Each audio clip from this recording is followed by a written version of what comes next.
ചെറിയ കുട്ടികളൊക്കെ അങ്ങനെ എടുത്ത് നടക്കണമെങ്കിലേ നല്ല എനർജി ആണ് കേട്ടോ. അതും ക്യാറ്റാണെങ്കിലോ നോക്കും വേണ്ട. അങ്ങനെ എനർജി കുറഞ്ഞപ്പോൾ ഞങ്ങളൊരു ഹോട്ടലിൽ കയറിയിട്ട് നെയ്റോസ്റ്റും 2 പൊറോട്ടയും അടയ്ക്കുക കേട്ടോ. ഒരു ചായയുണ്ട് കേട്ടോ.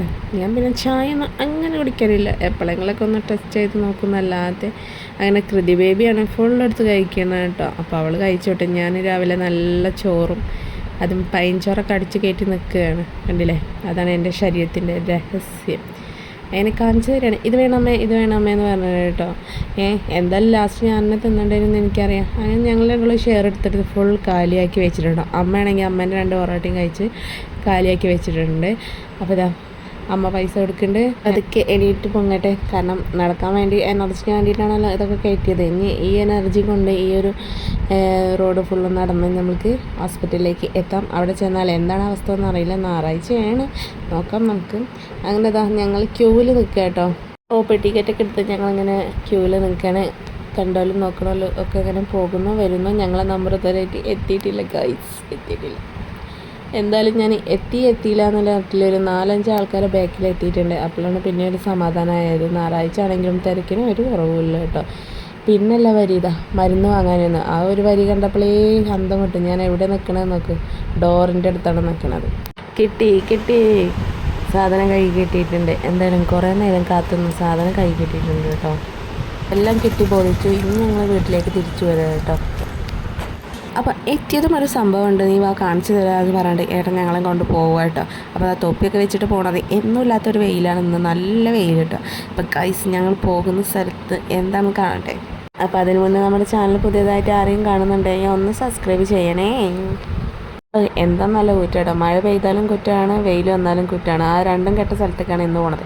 അപ്പോൾ ഇതാണ് നമ്മുടെ ആ സ്ഥലം കേട്ടോ. എന്താണെന്ന് കണ്ടപ്പോൾ തന്നെ മനസ്സിലായിട്ടുണ്ടാവില്ല, കാളോട്ടാണ്. വ്യക്തമായിട്ട് കാണിച്ചത്.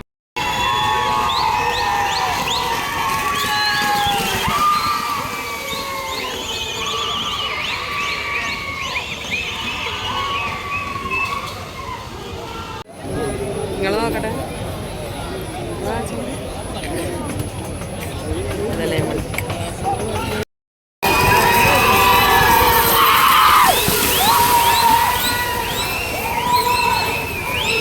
കാളകൂടിനൊക്കെ പോകുമ്പോൾ ഒരു കാര്യം എനിക്ക് മനസ്സിലായിട്ടുണ്ട്. ഒന്നാമത് കുളിച്ചിട്ട് പോകരുത്, പിന്നെ നല്ല ഡ്രസ്സൊന്നും ഇട്ടാണ്ട് അതിന് മുന്നിൽ പോയി നിൽക്കരുത്. കാരണം ഈ ചളി മൊത്തം മേലേക്ക് തെറിച്ച് വരും കേട്ടോ. ഓല പറഞ്ഞിട്ട് കാര്യമില്ല, കാളക്ക് അറിയില്ലല്ലോ. ഇനിയിപ്പോൾ ആ കാളം ഇങ്ങോട്ട് നേരെ കയറി വന്നാലും അതും പ്രശ്നമാണ്. കണ്ടോ, നല്ല ചളിവെള്ളമാണ്.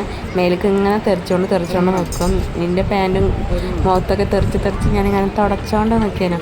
പിന്നെ ഒരു റെങ്കല്ലേ ഞാൻ കണ്ടു. ഞാനാരാ മോള്, മഴ പെയ്യാണെങ്കിലും വെയിലാണെങ്കിലും എപ്പോഴും യൂസ് ചെയ്യാൻ പറ്റുന്ന സാധാരണ കുട. അപ്പോൾ അതുകൊണ്ടായിട്ട് ഞാൻ പോകുന്നത് കേട്ടോ. അതുകൊണ്ട് ഞങ്ങൾ 3 ആൾ നല്ല സേഫായിട്ടാണ് കാണുന്നത്. കുടയൊക്കെ ചൂടിയിട്ട് ബാക്കിയുള്ളവരൊക്കെ നല്ല വെയിലെത്തണം കേട്ടോ. നല്ല വെയിലത്തിങ്ങനെ നന്നായിട്ട് കാണാണ്. അപ്പോൾ സംഭവം തുടങ്ങിക്കൊണ്ടിരിക്കുന്നുള്ളൂ. നമുക്കിനി വൈകുന്നേരം വരാം. അപ്പോൾ വല്ലതും നന്നാണല്ലോ, എനർജി നേരത്തെ ഞാൻ പറഞ്ഞ എനർജി കിട്ടണമല്ലോ. അപ്പോൾ എന്താ നല്ല തിരക്കുണ്ട് കേട്ടോ. അന്ന് ഞായറാഴ്ച ആയതുകൊണ്ടാണെന്ന് അറിയില്ല, നല്ല തിരക്കുണ്ട്. അതാ ഒരാൾ നോക്കി അവനക്ക് ഇറങ്ങാലതാ ഒരു കുത്തൊക്കെ കിട്ടിയിട്ടുണ്ടെങ്കിൽ ഏട്ടാ നല്ല ചോപ്പൊക്കെ ഇട്ടിട്ടാണ് അങ്ങനെ വന്നത്. നല്ല അടിപൊളി മത്സരം കേട്ടോ. കാരണം ട്രോഫിയും കാര്യങ്ങളൊക്കെ കണ്ടില്ലേ ഉണ്ടോ, ഇതൊക്കെ കൊടുക്കാമല്ലോ ട്രോഫിയും കാര്യങ്ങളൊക്കെയാണ്. അപ്പോൾ ഓരോരുത്തരെ തക്കം കാത്ത് നിൽക്കുക കേട്ടോ. കണ്ടോ നിൽക്കണമൊക്കെ എന്താല്ലേ പൊള്ളി.